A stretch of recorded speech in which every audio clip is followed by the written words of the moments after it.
à tous et merci de nous retrouver en ce mardi 26 novembre. Voici tout de suite les titres qui font l'actualité. Le 25 novembre est la journée internationale pour l'élimination de la violence à l'égard des femmes. Plusieurs initiatives sont réalisées en principauté. Nous reviendrons sur cette pièce de théâtre interactive. Boy George, star pop-rock des années 80, présente à Monaco une autre facette, celle d'artiste peintre. Nous vous ferons découvrir son travail dans ce journal.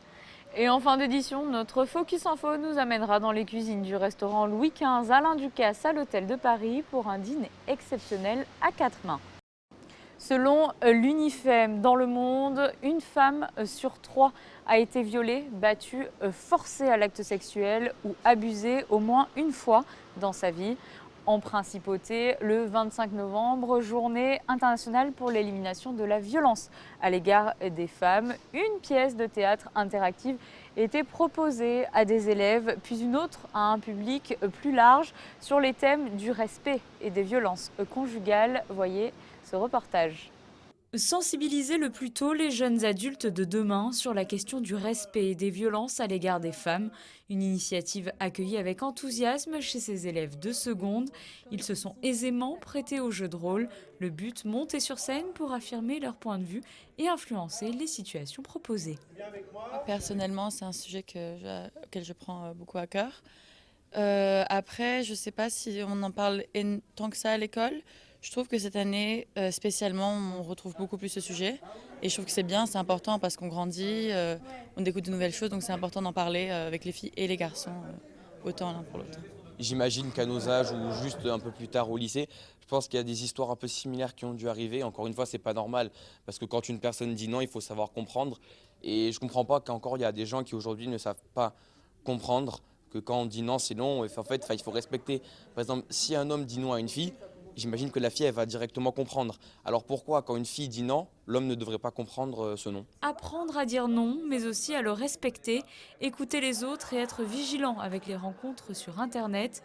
De nombreux sujets étaient évoqués cet après-midi avec ces lycéens. La troupe Globe Théâtre venue d'Avignon et qui animait cette représentation a été conviée à l'initiative du Comité des droits des femmes en collaboration avec la direction de l'Éducation nationale, de la jeunesse et des sports ainsi que le club Soroptimiste de Monaco. Étant enseignante, je me suis dit que la sensibilisation des adolescents était peut-être la bonne porte d'entrée. Le consentement, on sait très bien comment fonctionnent les relations entre adolescents, on a été adolescents nous-mêmes, et je pense que c'est un sujet qui leur parle et que ça leur a donné envie de réagir. Chez nos voisins, en France, chaque année, environ 220 000 femmes adultes sont victimes de violences physiques et sexuelles. Depuis le début de l'année 2019, 111 femmes ont été tuées par un conjoint ou un ex-conjoint. En principauté, des mesures sont également prises, avec notamment la création de l'association d'aide aux victimes d'infractions, mais aussi du comité pour la promotion et la protection des droits des femmes. Ce qui est important, c'est que tout le monde se sente concerné, d'où cette campagne cette année face à la violence Agissons. Donc tous concernés, tous acteurs face à la violence. Et il est important qu'on ne se sente plus honteux de subir des violences. Il faut que la parole se libère, qu'on soit aussi capable d'entendre cette parole. Et c'est tout le sens de la campagne. Donc oui, on avance, on continue et on essaye d'aller de plus en plus loin. On va aller de plus en plus loin. Une seconde représentation était proposée le soir à l'attention d'un public plus large et sur le thème des violences conjugales. Le public s'est aussi pris au jeu. Rappelons qu'un numéro d'information existe pour toute personne concernée par des violences, mais aussi pour les proches et témoins de ces faits. Il suffit de composer ce numéro vert international, le 0800 91 90 10. Et en cas d'urgence, composez directement le numéro des pompiers, le 18, ou de la police, le 17.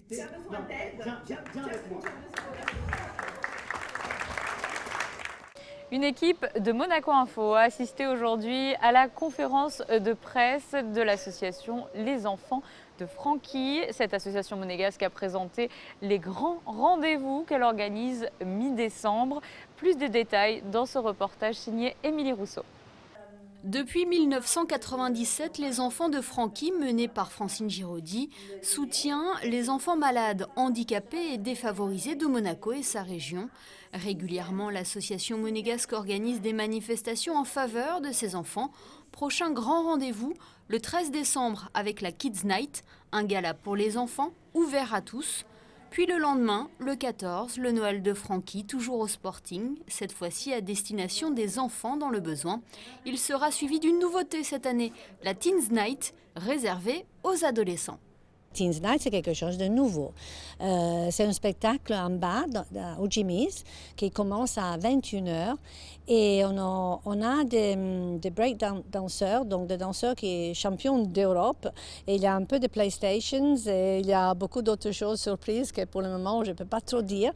Et puis on a ouverture de danse avec 2 DJ exprès pour eux.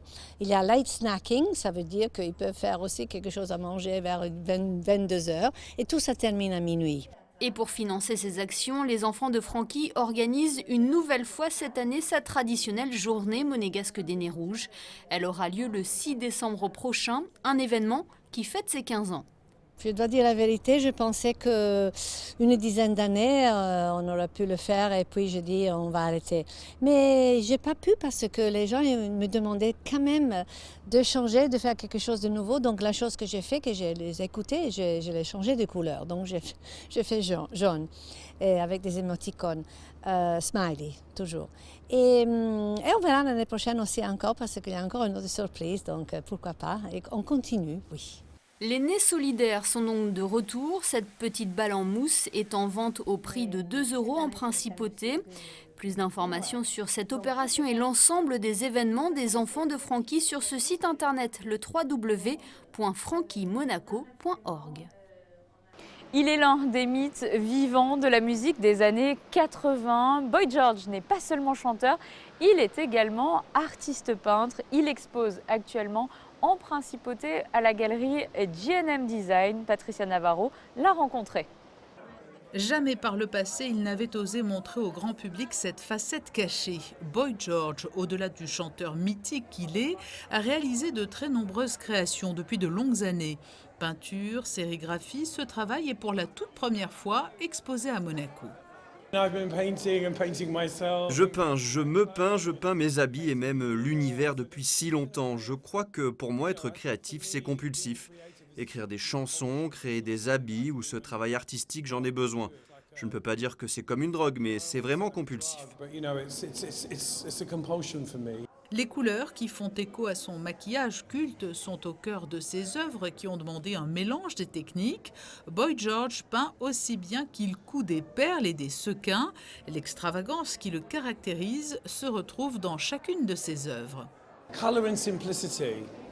Il y a de la couleur et de la simplicité. Je n'essaie pas de créer des choses qui existent déjà, même lorsque je fais le portrait de quelqu'un de connu comme Prince ou accidentellement Grace Jones. Je ne m'assois jamais en me disant « allez, je vais faire cela ». Parfois, vous commencez quelque chose et cela finit par ressembler à quelqu'un que vous avez en face de vous. Par exemple, aujourd'hui, je viens de vendre le portrait de Prince, c'est ma première vente. C'est très excitant, j'ai rencontré Prince dans les années 90, c'était très étrange. Cela s'est passé à Paris et je suis reparti en me disant « oh mon Dieu, il est tellement étrange ». Mais d'un autre côté, c'est comme cela que je l'imaginais. Voilà, c'est un très grand artiste et il m'a apporté beaucoup de chance aujourd'hui. Intitulée Scarman and Other Imperfections, l'exposition de Boy George est à découvrir à la galerie G&M Design jusqu'au 1er février 2020.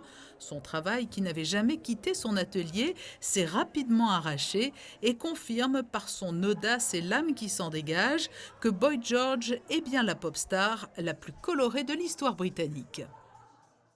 Et dans le reste de l'actualité, en bref et en images.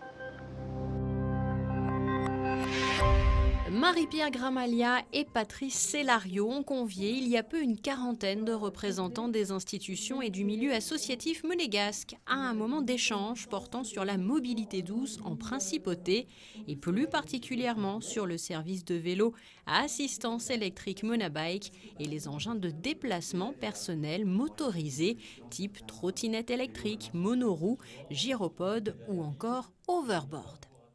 Notre focus info du jour nous amène dans les cuisines du Louis XV Alain Ducasse à l'hôtel de Paris. Dernièrement, le chef Dominique Laury et le chef du restaurant Alain Ducasse au Plaza Athénée se sont associés pour proposer un menu à 4 mains. Retour sur cet événement rare avec Émilie Rousseau.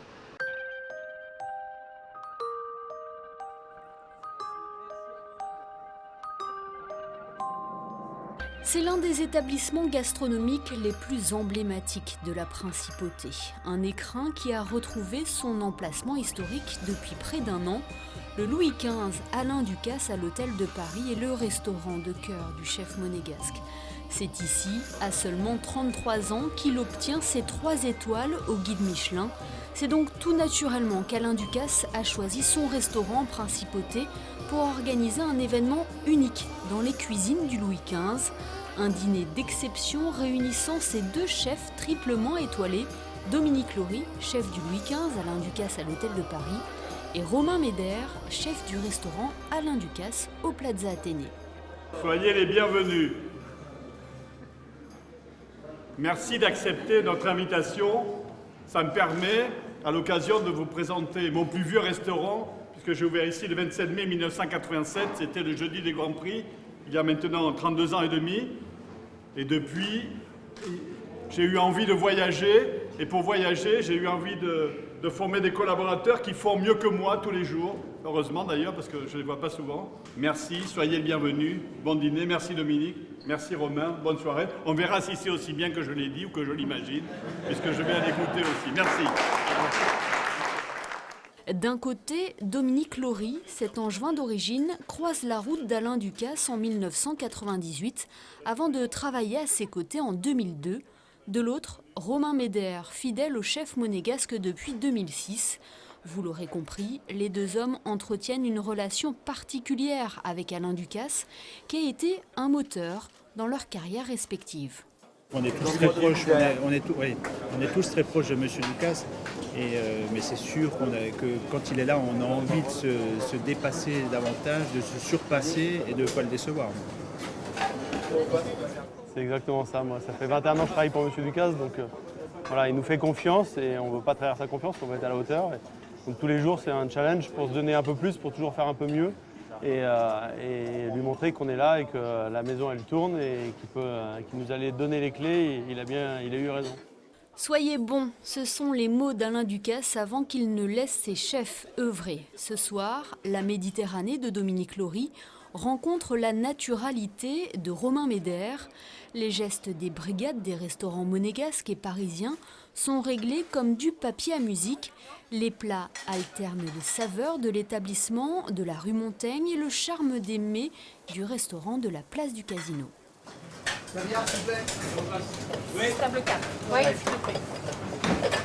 Pois chiches des Hautes-Alpes, vésiga tempéré, caviar doré, cardon gobo et pain au blé truffier mijoté, homard de Normandie et son kéfir de myrtille, fine tourte de chevreuil au genièvre. Le menu est d'exception. En cuisine, les équipes sont silencieuses et sereines. C'est un moment de plaisir, de partage et c'est très bien pour les équipes et c'est très bien pour mes équipes aussi de découvrir la cuisine de Romain. Ils en entendent parler tous les jours du Plaza Athénée, de la naturalité et c'est bien de mettre une vision dessus, des goûts et ce moment privilégié, on l'apprécie et j'espère qu'on le refera plus souvent. C'est déjà avant tout un moment d'échange, un moment de partage. C'est vrai qu'avec Dominique, on ne fait que se croiser. Quand il vient à Paris ou autre, on ne fait que se croiser. Donc là, d'être invité au sein de la même entreprise, mais avec 2 restaurants complètement différents, avec 2 identités complètement différentes, c'est incroyable. Et puis pour nos équipes, c'est très enrichissant parce qu'il y a un moment de partage, ils ne se connaissent pas.